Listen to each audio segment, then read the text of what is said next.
Ku mendoni që Kosova mund të antarësohet në komunitetin evropian?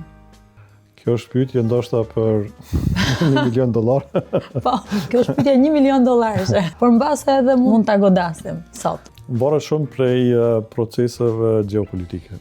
Ne tani në Evropë kemi një situatë jo të vëllitshme, sidomos vitet e fundit me pjesën e invazionit rus dhe luftën në Ukrainë. Kemi natyrisht 5 vende të Bashkimit Evropian të cilët ende nuk e njohin shtetin e Kosovës.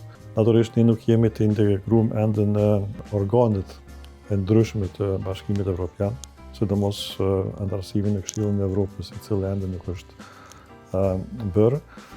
Pra është vështirë të thuhet për kohë të caktuar, ose për vite të caktuar, por duke parë zhvillimet gjeopolitike, të cilat janë natyrisht me intensitet të lartë, duke u zhvilluar edhe në Evropë, por edhe në vendet të ndryshme të botës, besoj që Ballkani përgjithësi do të ketë afate jo të gjata të antarësimit në Bashkimin Evropian.